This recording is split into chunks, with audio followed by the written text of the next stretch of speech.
Well, today I'm with Bob Kerr. Hello, Bob. How's things? Yeah, I'm very good. And yourself, Myrddyn? I'm fine, thank you. And today, Bob, we're going to do an introductory video to do with your next climb, and that is to where? I'm flying out to attempt a planetary high point, the one I call the Big Hill, or Mount Everest, as most other people know it. And of course, this is part of your Seven Summits campaign, isn't it? Yeah, it's the last mountain I've got to do to complete the 7 summits, because I've already been up 6 or 8 of the 7 summits, depending on how you're looking at the listings. So I've already been up Kilimanjaro in Africa, Aconcagua in South America, Elbrus for the highest point in Europe. But I've also been up Mont Blanc, in case folks say Elbrus isn't the highest. Been up Carson's Pyramid in Papua, and Kosciuszko in Australia as my 4th ones of the 7 Summit series. Then I went out to Alaska, climbed Denali, and back in 2011 I summited Mount Vinson on Christmas Day for my Antarctica high point. So just Mount Everest left to go, just. Yeah, and it's the big one, isn't it? It's the big one. Yeah. What about a little bit of history with Everest, Bob?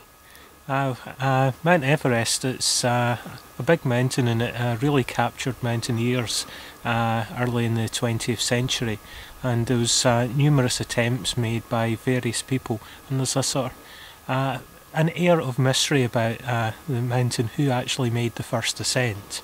Did Mallory and Irvine actually summit on taking the North Ridge route back in the early part of the 20th century? Or was Edmund Hillary and Tenzin Norgay the first people to actually summit in 1953? We know they made it up, got the summit photo, came back down, but were they beaten to it by Mallory and Irvine? I think we may never know. And of course, they came in from the south, didn't they? Yeah. The old expeditions. Tenzin Norgay and Hillary went up from the south side of the mountain, and Mallory and Irvine from the north side. So 2 very different approaches to the mountain. And the way that you're approaching? I'm going to be approaching the mountain from the north side. There's 2 main reasons for taking that line. One, it's £15,000 cheaper, and it also sees quite a bit less traffic, so hopefully I shouldn't get held up too much in queues high up in the mountain, up in the depth zone above 8,000 metres. And what's the preparation been like to prepare for the trip to Everest? I've been trying to train as hard as I can fit in, but it's a major undertaking, an expedition like Everest. So I'm just recently back from mountaineering in Ecuador over Christmas time, just to expose my body to some time at significant altitude. Over Christmas time there I got up to 5,800 metres altitude on Cayambe, and I was also doing preparations associated with my website that people will be able to follow during my attempt on the Big Hill.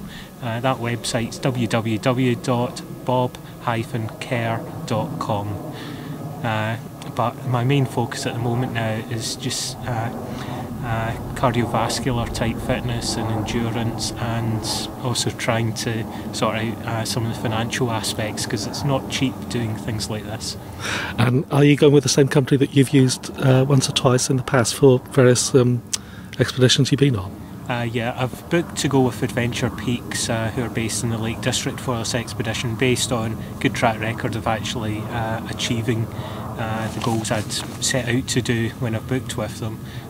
They are one of the most experienced operators on the north side of the mountain, and they've ran expeditions at least 10 times on the north side, and they've got a good safety record for Everest. And when are you heading out? I'm flying out from the UK on the 30th of March 2013, flying from Glasgow down to London, then London out to Doha in Qatar, and then flying directly into Kathmandu. So it's going to be the start of quite a major journey. And you mentioned before, Bob, coming in from the north, and of course the old expedition from the 1920s, that was the way that they approached, but they went overland from Darjeeling, didn't they, in India? Yeah, it was, they had a much longer journey.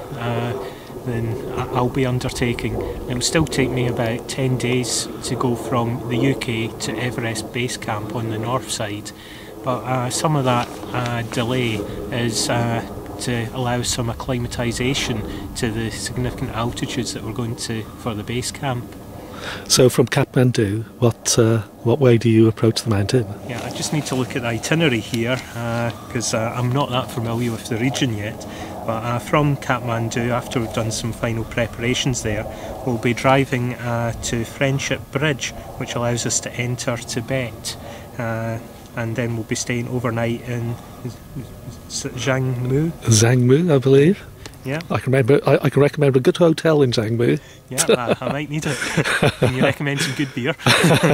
Yeah. Then we drive on to Nylam and we'll be doing some acclimatisation walks there.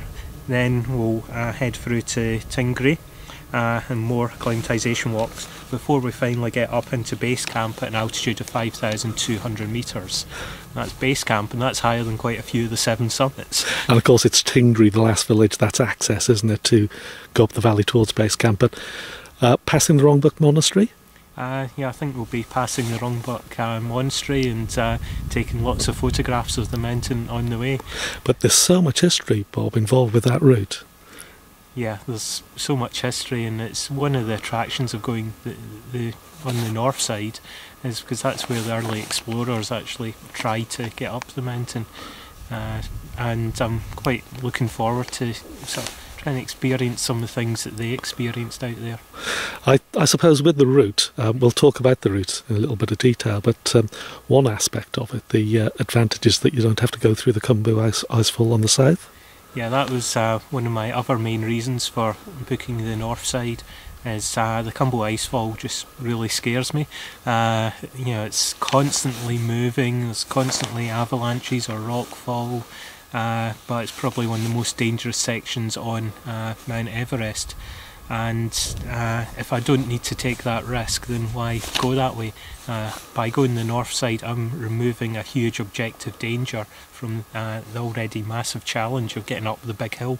And of course the route from the north to go up the mountain, what route is that from base camp? From base camp we wander up towards the North Col. There's an advanced base camp below the North Col, with an intermediate base camp below that. So initially we'll be doing acclimatisation walks, going up to intermediate base camp and then pushing on to advanced base camp. The altitude of advanced base camp is about 6,400 metres altitude. So the height of that is, it's higher than I've previously slept. The highest I've ever slept is about 6,000 metres altitude on Aconcagua. And then from advanced base camp, after we've done a bit of acclimatisation there, we'll do a walk up to the North Col on fixed lines. The North Col's just over 7,000 metres altitude. I think it's maybe 7.1 or something like that. So when I get to the North Col, that's higher than I've ever been before. The highest I've been up is Aconcagua at 6,962 metres. So we'll wander up there, back down to advanced base camp, then a few days later probably go up to the North Col and sleep a night there, then come back down to advanced base camp to recover a little bit, and then once we're recovered, go up to the North Col again, have a sleep at 6,000 metres, 7,000 odd metres, then push on to the next camp at 7,500 metres altitude. Just go up there, straight back down to North Col, wait around a bit more, then go back up to 7,500 metres, sleep the night at 7,500 metres, come back down all the way to advanced base camp, maybe then out to base camp itself, try and recover as much as you can, sort of 5,600 metres, trying to recover at the height of Kilimanjaro would be quite challenging. But then once we've recovered there, we'll just be waiting on a weather window, and it's straight back up to advanced base camp, up to the North Col, up to 7,500 metres, and then there'll be one more camp above that. The highest camp's at 8,300 metres altitude, camping up in the death zone, but I wouldn't really call it camping. it'll be in existence. You crawl into a tent, have a few hours rest, then probably 11 o'clock at night or midnight, you're making your summit push up for the summit. It'll be a really long, hard day, and it's going to be a big challenge. In terms of climbing Everest, folk are always debating, should you use oxygen or not? If you want to be a purist, you don't use oxygen. It's a 3% success rate if you don't use oxygen. For me, I'm viewing safety as a key thing here. I'm hungry for the summit, but not over sort of safety issues. I'm going to use oxygen because I view that as increasing my chance of success, and I view success as coming back safely from this expedition. Getting the summit is a bonus. If we go back to the North Col, Bob, you mentioned fixed lines leading up there. Will there be any fixed lines on the higher route up to the summit, beyond the North Col? Yeah, basically from above Advanced Base Camp, there's fixed lines take you almost all the way to the summit. I think it's about the final 2 metres to the summit there won't be a fixed line on, and that's just because there's so many people kicking around with their crampons, the ropes will just get trashed. And there's also a ladder as well, isn't there? Yeah, the second step, there's a ladder being installed there. I don't know what condition it's in at the moment, but hopefully it gets checked out and it's okay. But it's probably the most exposed ladder in the world, with a few thousand metres drop below the bottom rung of the ladder. You're climbing it with crampons, wearing an oxygen cylinder, rucksack on your back, big down suit. It's going to be a challenge just going up a ladder. And of course it's that specific area, isn't it, that many people wonder whether Mallory and Irvine could have, back in the 1920s, have overcome, because that ladder wasn't there then. That ladder wasn't there then, but they were good climbers, and it has been proven that you can climb up there. So maybe they did. I like the air of mystery out there. Now, that's a little bit of sort of detail about the preparation, Bob, where people can access. You mentioned your website. Yeah. So any viewers watching this now, try and access Bob's website. And you'll be blogging, won't you, from the hill itself? Yeah, we'll be blogging from the hill itself. Part of the reason for going out to Ecuador on expedition was to test the blogging capability, and we're able to leave audio blogs straight onto the website using either my satellite phone or mobile phone. And where I've got internet access, we'll be able to directly blog on to the website. So we'll try to keep it as updated as we can as we progress up the mountain.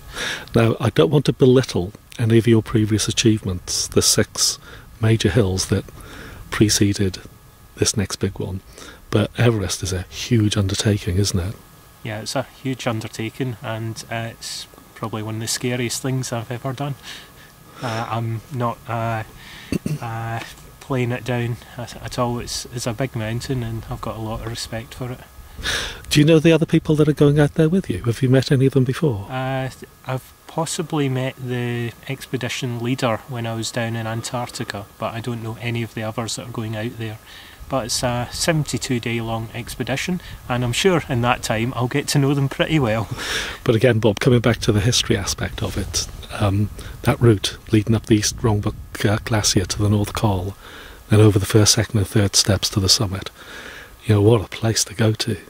Yeah, I'm looking forward to the experience and hopefully getting some good photos, but this is just a major undertaking and a good physical challenge, but it will be hopefully the attainment of my third life goal. Because at age 12 I'd set myself the goal of climbing Ben Nevis before I was 16, Mont Blanc before I was 30 and Everest before I'm 50, and I achieved the first 2 goals at age 14 and 29 and a half respectively. I'll be 35 when I head out to Everest, so if I don't get it first time, I've still got a few more years to reach my third life goal. Yeah, well, that's a good way to think about it, I think, Bob, because come back safely. But any last comments, Bob, concerning Everest? It's going to be an interesting experience. I don't know how I'll get on. Every time at altitude is very different. I've never been that high. I don't know how my body will cope. I just hope to come back safely and give you an update of how the expedition went. And Well, I'll be following you via your blog and website. So, Bob, again, it's been an absolute delight meeting you and hearing about your campaign on the Seven Summits and also the preparation for Everest. But for now, Bob Kerr, many thanks. Yeah, thank you.